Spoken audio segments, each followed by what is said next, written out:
지난주 독일은 남녀 아닌 제3의 성을 공식 인정한다고 발표했습니다. 어떻게 무엇이 달라지는 건지 독일 현지 안창복 목사님 연결해서 자세히 알아보겠습니다. 목사님, 먼저 제3의 성이라는 건 어떤 것이고 지금까지 어떤 논의가 있어 왔는지 궁금합니다. 제3의 성이라는 것은 말 그대로 남성이나 여성이 아닌 또 다른 성별이라는 의미인데요.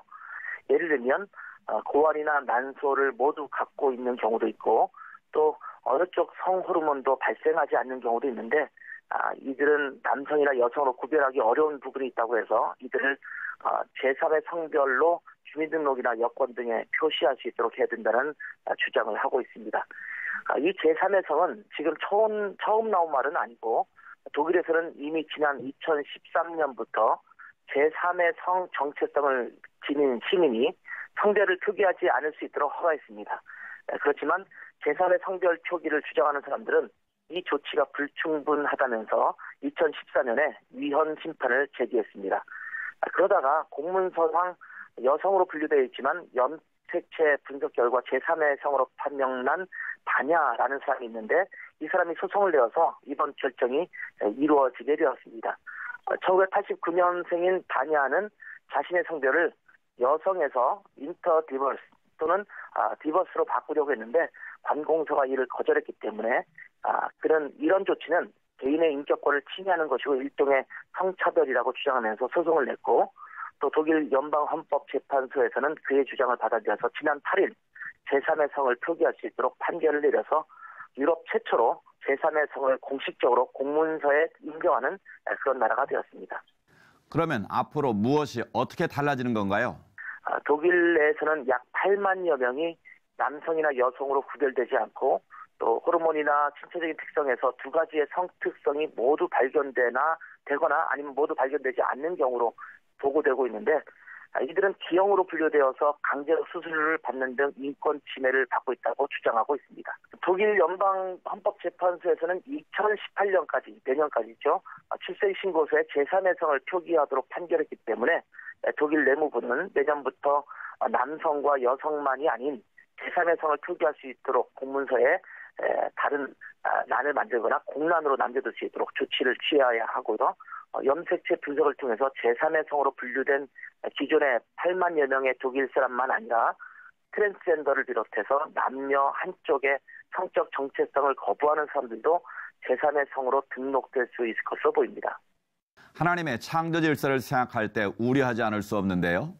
독일 교회들이나 기독교인들의 입장 어떤지도 궁금합니다. 현재 독일의 기독교계에서는 즉각적인 반응을 보이지 않고 있는 상태입니다. 유엔에 의하면 매년 1.7% 정도의 아이들이 제3의 성으로 태어나는 것으로 알려져 있는데요. 호르몬 결과에 의해서 남성이나 여성으로 구별하기 어려운 아이들이 출생할 경우에 성 정체성을 특정짓기가 어렵고 특정지었을 경우에 나중에 강제적인 수술 등을 통해서 나타나는 어려움도 크기 때문에 어떠한 부분에서는 의학적으로 필요하다는 의견도 있습니다. 그런데 문제는 단지 의학적인 측면에서뿐만 아니라 트랜스젠더나 자기의 성적 취향 등에 의해서 성별을 제3의 성으로 구별하려고 하는 시도들이 벌써부터 예견되고 있기 때문에 하나님의 창조 질서를 위배하는 죄악에 악용될 수 있다는 측면에서 매우 우려되는 부분이기도 합니다.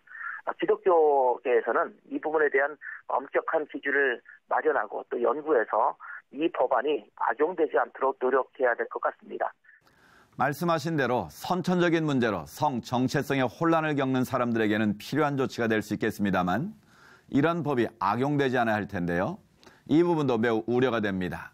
전 세계적으로 제3의 성을 인정하는 국가 얼마나 됩니까? 전 세계적으로 제3의 성을 인정해서 남녀 외의 성별을 여권과 신분증에 표시하는 게 가능한 나라들은 뉴질랜드, 호주, 인도, 방글라데시, 몰타, 네팔, 최소 8개국이 있는 것으로 알려지고 있는데요. 독일의 이번 결정으로 인해서 다른 나라들도 이러한 결정을 하는 나라들이 많아지지 않을까 예측하고 있습니다. 지난번 동성결혼 합정이 내려졌다는 소식을 전해드릴 때도 말씀드렸지만 올해가 종교개혁 500주년을 맞이하는 해인데 동성결혼의 합법 결정 또 유럽 국가들 중 최초로 제3의 성별 인정이라는 결정이 내려져서 마음이 많이 무겁습니다. 독일은 비교적 기독교적 가치관이 사회적 가치관으로 자리 잡고 있는 편인데 더 이상 성경적 가치들이 무너져 내리지 않도록 또 독일 교회가 이러한 시대에 그 역할을 잘 감당하도록 계속해서 기도해 주시기 바랍니다. 네, 기독교적 가치관으로 판단하고 분별할 때 세상의 기준과 상충되는 일이 더욱 많아지는 시대입니다. 이럴 때일수록 하나님의 뜻을 잘 분별할 수 있도록 하나님 앞에 늘 깨어 있어야겠습니다. 목사님 말씀 감사합니다.